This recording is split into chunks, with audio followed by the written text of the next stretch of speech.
Bismillah ar-Rahman ar-Rahim. Kul huwallahu ahad. Allahu samad. Lam yalid. Walam yulad. Walam yakullahu kufuwan ahad. Sadaqallahu azim. On behalf of Corporate Pakistan Group and Nutshell Conferences Group, I'm grateful to all the virtual participants attending our today's first edition of Afghanistan Conference. The theme of this conference is Afghanistan, Pakistan, an emerging geopolitical scenario. Corporate Pakistan Group is actually Pakistan's national intelligentsia. There are 350 senior leaders from different backgrounds and industries, including corporate and business leaders, senators, ministers, governors, federal secretaries, politicians, distinguished academicians, energy experts, tech experts, defense personnel, police officers, foreign policy experts, media practitioners, and movers and shakers of civil society. This is inaugural session. Assalamu alaikum, Shiri Mazari, how are you? Walaikum salam. I'm good, thank you.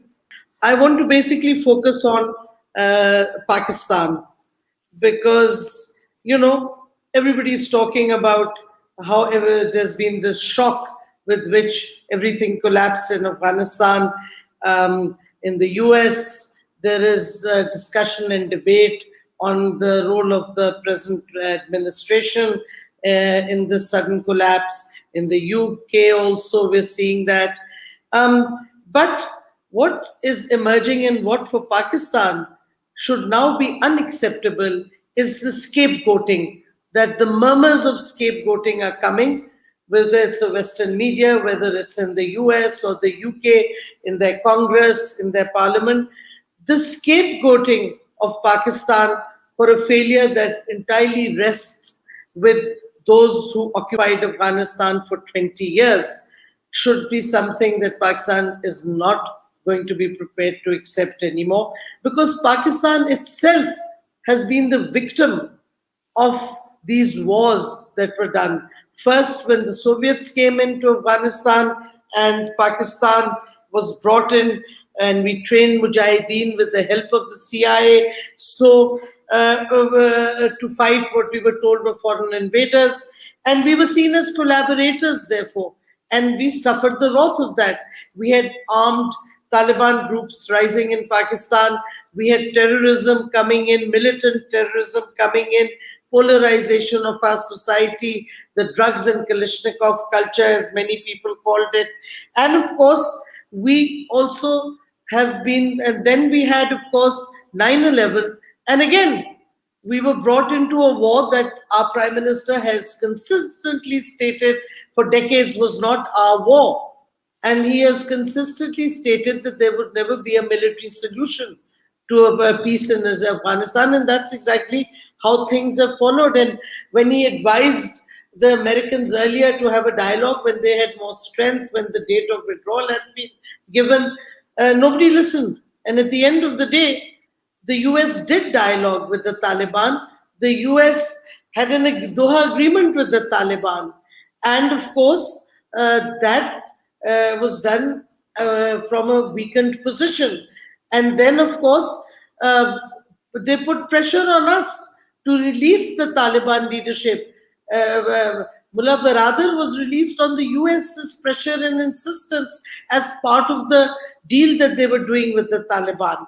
Ghani's flight out of Afghanistan with or without the cash that people say he took, but the fact that he fled and the ANA collapsed because they were not prepared to fight and give up their lives for what they saw as a corrupt government, the Ghani government, then you knew. If you understand these events of why the ANA collapsed and Ghani's flight, you will understand why the Taliban came in and marched in so quickly, which nobody was anticipating. We want inclusivity.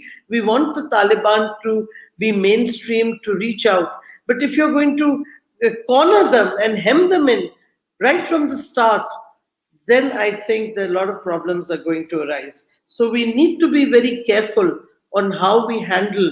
And I think Pakistan has made clear that it will work for a consensus with other neighbors, and there is the trilateral meeting plus the 3+1 meeting is about to take place. Our foreign minister, as I speak, is traveling to the Central Asian states. So we believe that there should be a consensus, including on recognition. Our inaugural session keynote speaker is my favorite Senator SHIREEN RAHMAN. She is the chairperson for Foreign Affairs Committee, Senate of Pakistan. First of all, let me take the time to an opportunity to thank the Nutshell Group and the corporate group as well. And of course, particularly the dynamic Asfar Ehsan. Firstly, why is everyone so concerned? Well, the very dramatic fall of Kabul, followed on the back of stunning Taliban victories, has actually pivoted the world's attention on now what is being called the most existential event of the 21st century. Why is it being called the most existential event of the century? To rival the pandemic and others, is because it brings with it many changes, including those that we see very much that are front and center on our minds, is the humanitarian crisis unfolding in Afghanistan, some of which we can see and most of which we cannot actually see. So one of it is that, but of course, our broader structural changes include the return of geopolitics, in my mind, and the re-emergence of great games whose wheels were already turning and have now will come up front and center as we see one great power, once the sole superpower, the United States, retreat in what really looks like a ground zero of American foreign policy intervention. In all of these developments, Pakistan must be watching. It has not rushed to do anything precipitous. We are rightly, obviously, assisting the evacuations and other humanitarian problems, which, of course, we all must do as good neighbors. And we certainly have been good neighbors, and we are often surprised as to why Afghanistan is often angry with us. So we must analyze that also and move forward with full embrace of the policy of Afghan neutrality. Now, having said that, I think we are doing that. I think Pakistan is announcing that repeatedly, that it wants, and it's done that through the last three governments. Repeatedly, the one message that we are seeking an inclusive government, we are neutral in Afghanistan, and we are seeking an autonomous Afghanistan that makes its own decisions. So the cliche Afghan-led and Afghan-owned is really not such a cliche, but it's a powerful message.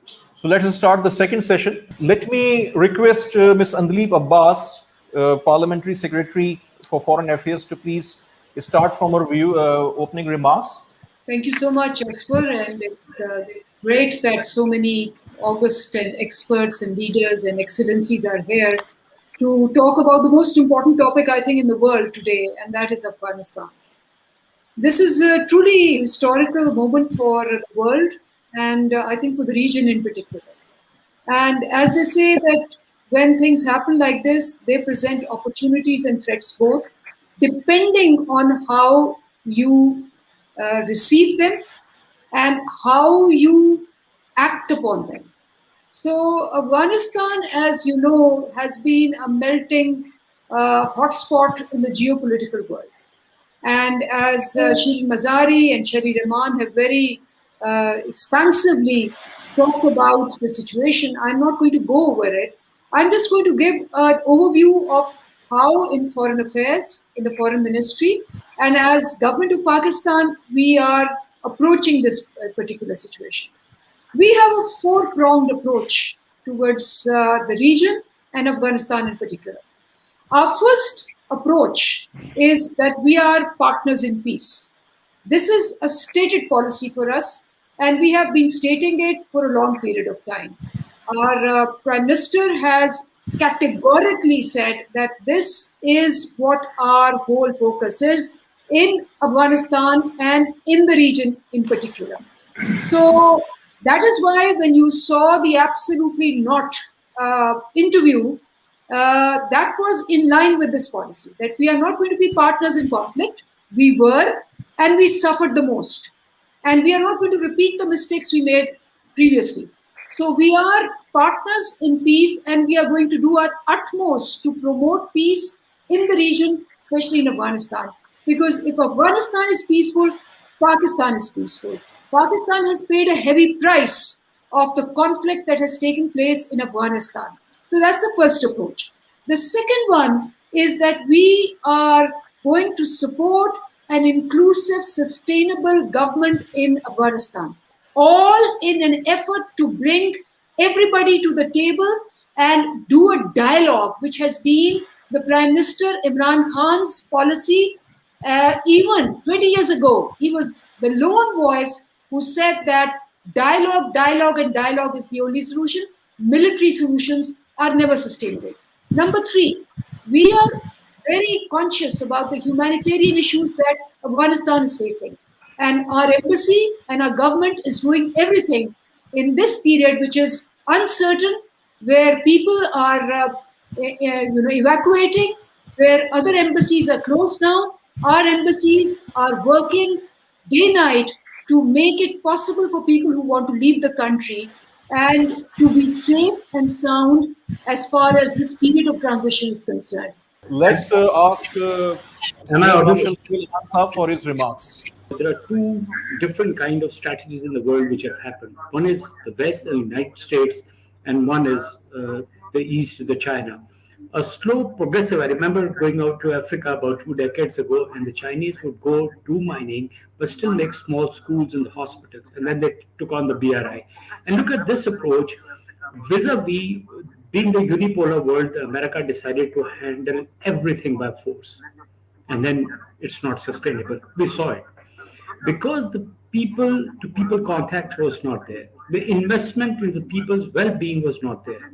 And then you make a military which is not motivated and which does not have that loyalty.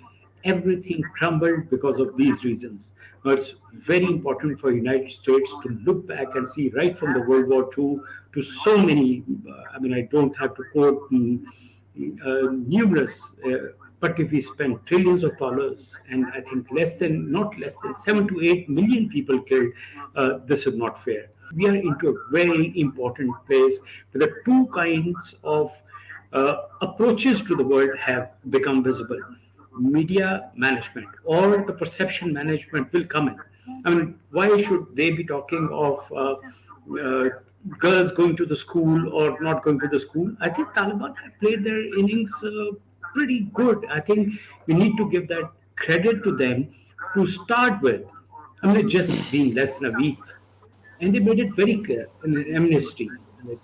Girls participating into the school activity, the women role into the parliament. What else do we expect them to exactly do? So I think we'll have to watch out very carefully. One more small point, that myth of democracy. Democratic system may be the best system, but they're not the only systems in the world. Chinese have a system that's worked fine. Africans have their own system that work fine. So I think it's a golden opportunity for Taliban to show an Islamic ideological system if it can work effectively. I wanted to ask you, Khokhat Saab, just talk us through the particularities and the complexities of recognizing a new government. If the Islamic Emirate is indeed the title and the way forward in Afghanistan, what are the dynamics? How will that work at the UN? Should Pakistan be among the first to recognize it? Should Pakistan wait for others? Should it approach a bloc approach, a regional approach, a global approach? Musharraf, thank you for giving me the floor. The Taliban leaders have just got to Afghanistan, and I think it's patently unfair that the entire world is virtually harassing them. They need time to settle down to form a government. We have known these people, and I think Pakistan has made great contribution in bringing about the Doha talks.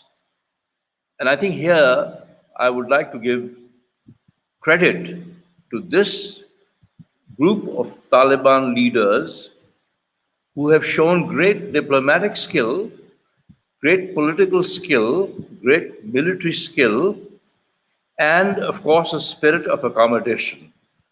I want to emphasize that they are somewhat different from the previous Taliban leadership.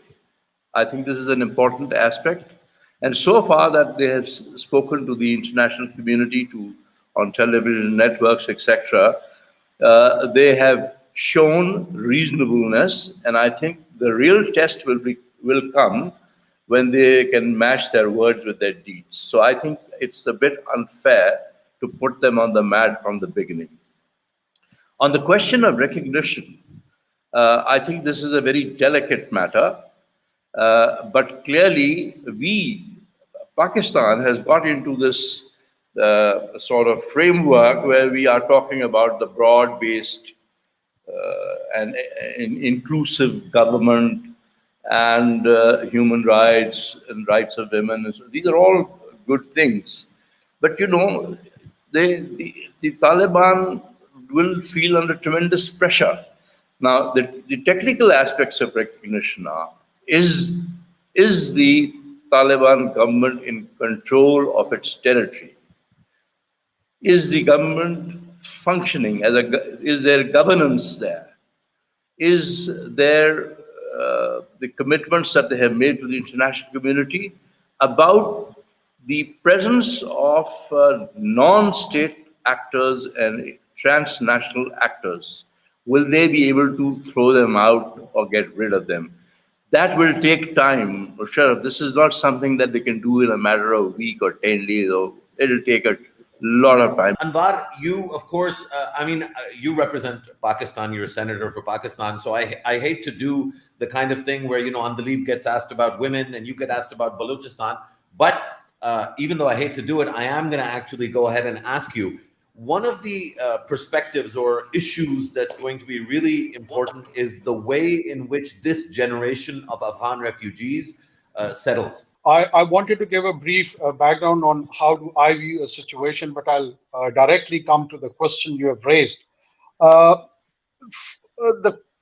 influx of the new refugees, let me put it that way, I do not see that happening around Balochistan or Khyber Pakhtunkhwa for that matter. Why I'm saying so? The currently internally displaced people are there within the territorial boundaries of Afghanistan. The Taliban have taken the effective control of all the border points. We have got an effective mechanism of the fencing on the Afghan borders. And lastly, to be honest with you, the new influx of the refugees, the people who want to get out of Afghanistan in this situation, does not seem to be more interested to land in Pakistan. And the prime reason appears to me when I see as a Pashtun and someone who can understand very also, a lot of social media information is coming out also. Most of them want to land in Europe, US, or Canada in the Western Hemisphere. And that is one of the reasons that the fortress Europe has to think about. And it's not just the new influx of the refugees. Let's not forget there are 5 million Afghans currently residing, registered, non-registered, in Afghanistan, and over 1 million in Iran, and 500,000 probably in Turkey. So who would differentiate once they land on the shores of the Mediterranean? And if they enter Europe, you cannot appreciate that whether it's a 50 years old Afghan who has been residing in Quetta or Peshawar, or who has just left Kunduz or Kandahar or Rozgan for that matter.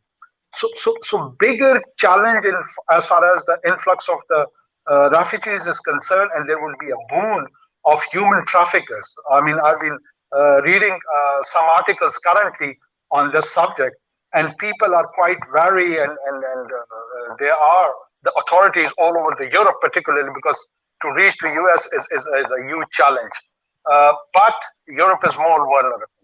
And this is one of the reasons I think Pakistan should engage EU and use Brussels to cajole London, Washington, both, that a peaceful settlement of a de facto future Afghan government is not just in the interest of the region, but it has its global implications also. The first question I had, Donal Saab, and I'd shared this earlier. I'm really interested in your view of kind of leading on from what RIAZ KHOKHAR had said, and you might not have heard it, so let me just quickly recap. I had asked him about recognition, and so one of the conditions that we should wait to see if it's fulfilled is whether or not Afghanistan can deny terrorist groups, transnational terrorist groups in particular, the space to operate. We see the attitude of Taliban so far. If you look at the agreement which they signed with the Americans, I think they nearly adhere to that. Whereas we know that Americans did violate the timelines. Then whatever they have said, the way they have given amnesty to the people, the way they are allowing women to demonstrate, the way they are trying their best to make an inclusive government, that is one. And also, once I saw them, very good negotiators, very good generalship, I would say, military strategy, good diplomacy while they were talking to Chinese. And so why should I not believe them once they say that? And if they had made a promise only with Pakistan, I could have been a little wary. But now they have made promise with Russia and China, such great powers, and Iran. So why should they make an exception of Pakistan? So in short, I would say that I'm quite hopeful that they will adhere to that. And whereas they may not hand over these people to us, but they will not allow them to operate against us. And the second thing is that RAW and NDS combination was actually making their plans and facilitating them to come across and do all these things, and that facilitation will be no more there. So I'm quite possible that all their operations will go down, and within months I think we'll be seeing rather peaceful Pakistan also, if of course peace prevails in Afghanistan. In my opinion, America is the number one spoiler, who would not like that there should be peace in Afghanistan and they should settle down. And of course, we know that India is a spoiler. I would rather say that about recognition, that Pakistan should not jump the gun and should not be the first one alone to recognize them. But we should also not stay behind once the group of Russia, China, Iran, Central Asian countries, and us. We may be the part of first group, but we may not be the first one, and we may not be looking at America and UK and others that wait for them and they recognize and then we will recognize. I also want to bring out a small thing. If in any country, any third world country, if you announce that you can go to America, you can go to UK without visa and without any fare, free ride, you will get a free ride. You will see scenes much more serious than what is happening at Kabul airport. So we should not forget that one. This is a phenomenon, and I think Safi Saab alluded it correctly, that there are economic reasons also that people would like to go. And one more thing I would like to add, this is my assessment, I can be wrong. In my opinion, any future dispensation in Afghanistan will be, for us, will be better than Ashraf Ghani, because Ashraf Ghani gave space to RAW, gave space to other intelligence agencies, and shed a lot of blood of Pakistan. So I'm quite confident that any future dispensation will be much better than Ashraf Ghani. Our next session is on geopolitical backdrop, and here we engage few international experts in addition to our two experts from Pakistan. I want to start with you, William. And I saw that the title of the panel was Geopolitical Implications. My first thought was that it has nothing to do with what's going on today, because in the long term, what will happen in Afghanistan is what will be made by the people of Afghanistan, and the United States will have very little influence over that. Like other countries where the United States has been at war in the past, the United States will lose interest in Afghanistan rather quickly. The Pentagon is already struggling to transition from an era of terrorism to great power competition. and that leaves Afghanistan and much of the Middle East behind. Only in the context of Russia and China are Afghanistan important to the United States. I'm articulating, of course, what the U.S. government sees. And to some degree, I guess I think that though there is a tragedy unfolding in Afghanistan today, the importance of Afghanistan to the United States as a trading partner, even as a geopolitical player, is minor. And the articulation that you get from most people who aren't Afghanistan experts is that, in essence, we need to take care of Afghanistan as a matter of honor, to honor those who served with the United States, and of course to take care of Americans who are stuck in Afghanistan. And then second, that the only danger of the Taliban being in power is that there might be a renewal of Al-Qaeda or other terrorist organizations who have the sanctuary of an Afghanistan without the United States. And I find the first to be sensical, and we should move quickly to evacuate those who want to leave. And then second, I find the terrorism argument to be weak. ISIS and other organizations are emerging in other parts of the Middle East and Africa, and the terrorist threat to the United States is well diminished since 2001. As for the future, I tend to want to shake people who think about and voice Vietnam in their comparisons, that this is another Saigon, that this is another Vietnam, and yes, the images from Afghanistan and the human tragedy in Afghanistan is certainly serious. However, I would point out to you that 40 years later, the United States is Vietnam's #1 market, and the United States is Vietnam's #1 trading partner outside of Asia. And Vietnam is a vibrant and live society. And I feel to some degree that I'm pessimistic that Afghanistan will be able to join Vietnam in that way. It's a monoculture, and Afghanistan is not a monoculture. How can we best deal with the fallout of that corpus, if you will? Adil Najam. Thanks, Musharraf. My own honest sense is we should not put the two together. I have spent the last 3 or 4 days explaining on Pakistan television that a silly editorial in the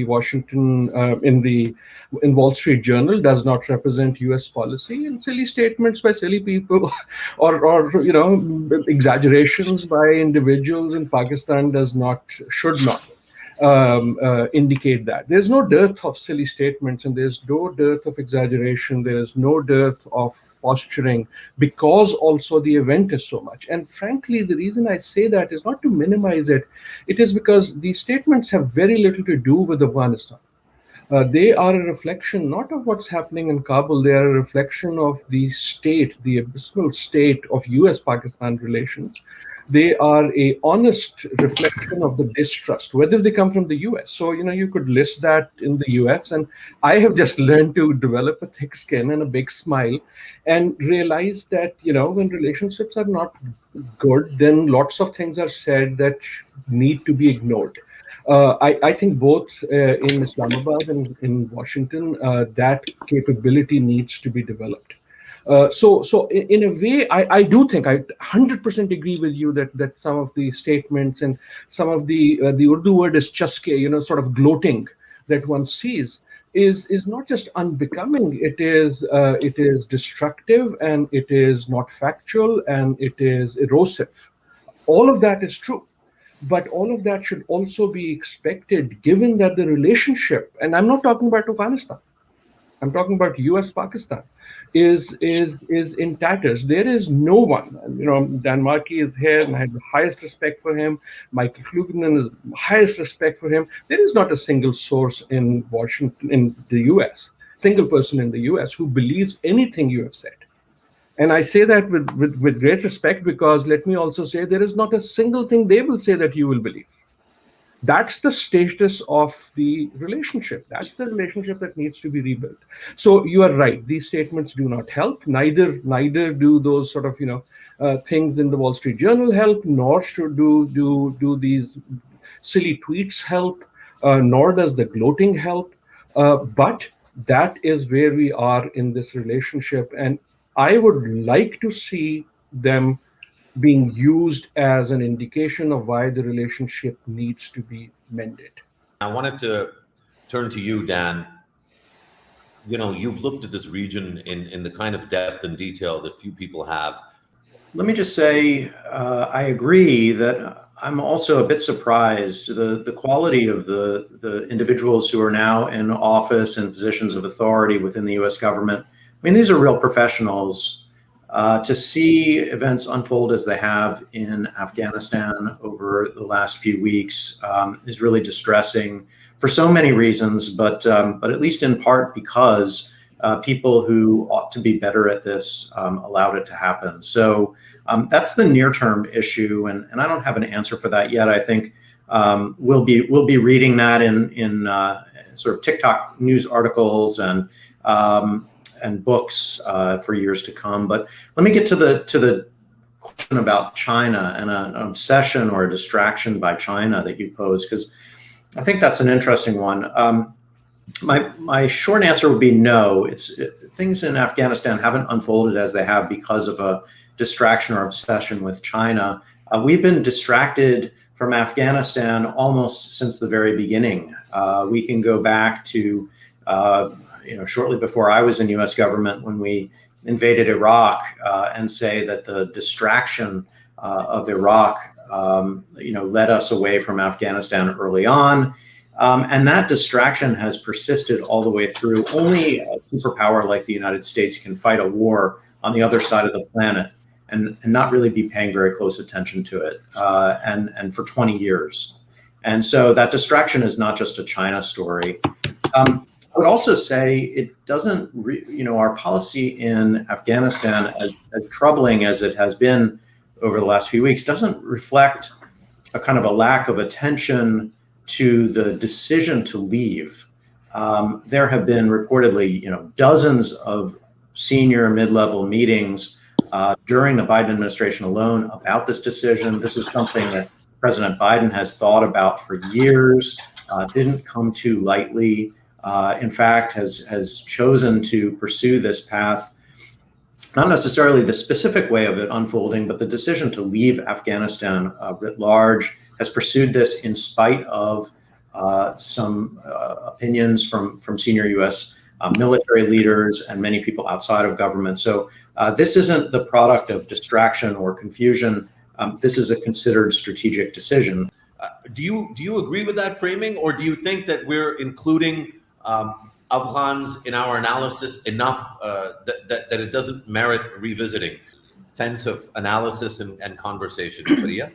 I'll give you my perspective from a journalist's point of view. And I know, Musharraf, you've always highlighted about the plight of people of Pakistan, of Afghanistan, the refugees, and whenever there's a war,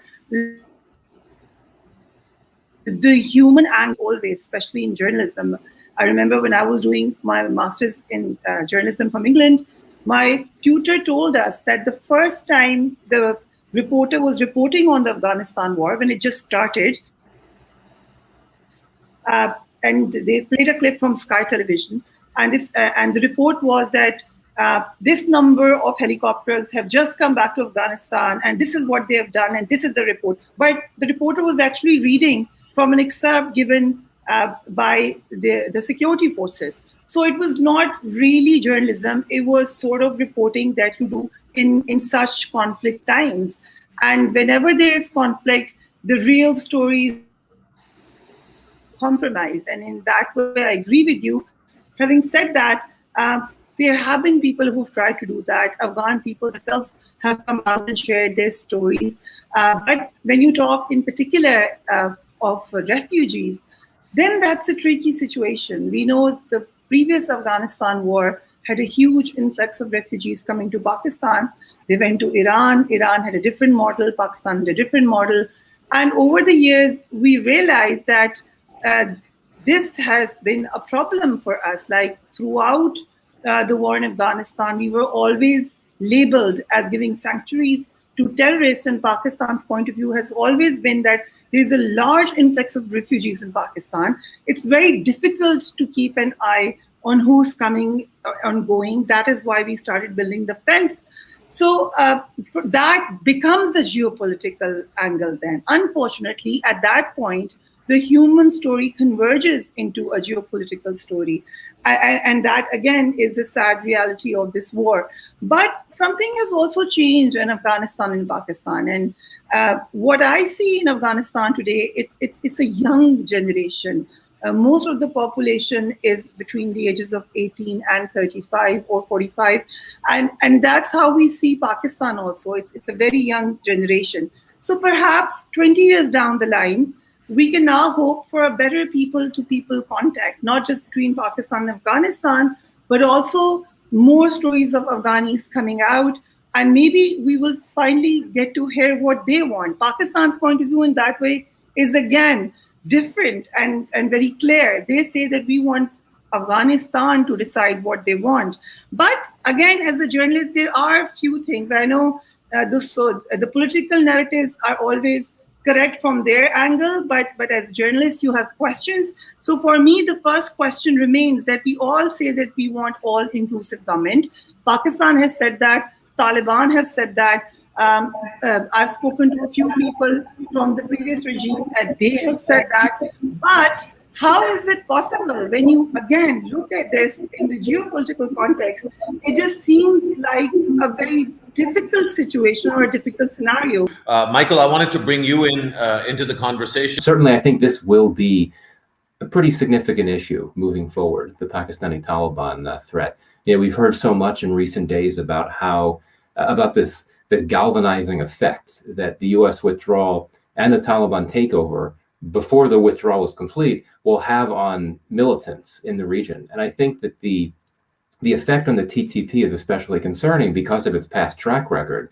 And I think that the Pakistani Taliban was once the most potent and dangerous terror group in the entire region. And of course, as you and your audience would know, it was badly degraded after a Pakistani counterterrorism offensive that began in 2014. But this is a group that has been resurging in recent months, well before the most recent Afghan Taliban gains resulting in their takeover of the country.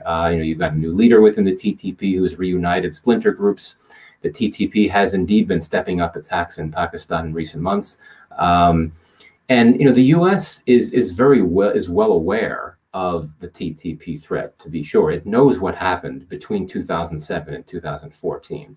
And the U.S. has, of course, worked with Pakistan to target a number of senior TTP leaders. If I'm not mistaken, all previous Pakistani Taliban leaders, supreme leaders, were killed by U.S. drone strikes. Now, certainly, to be sure, the TTP has not been as big of a priority for U.S. interests as the Afghan Taliban has been, for obvious reasons. The U.S. for a long time was fighting the Afghan Taliban in Afghanistan. It was never actively fighting the TTP. And I think this sort of gets to one of the many disconnects in U.S.-Pakistan relations. And now the turn is for the last closing session. Thank you, Aswar. It has been a very informative session and a very warm welcome to you, Mr. Omar Samad. We're very happy to have you here. Obviously, we are talking about an all-inclusive Afghanistan, a new Afghanistan. We're talking about new Taliban also. And you have worked with Abdullah, and he has been, according to the news, involved in this conversation that is going on about the new setup. How do you see, I'll start with this, how will you see Mr. Abdullah's role? On one hand, Dr. Abdullah, ex-President Karzai, Mr. Gulbuddin Hekmatyar, Hamid Gilani, and a few other notable Afghan political personalities stayed in Kabul and are in Kabul. So obviously that made quite a difference in the fact that as the vacuum that was created for a few hours when Ashraf Ghani unexpectedly for the rest of us. We're not sure exactly how much planning went to that on his part, but abandoned Afghanistan and left the country unattended, without any word to the rest of the country and his colleagues, and took a few people with him.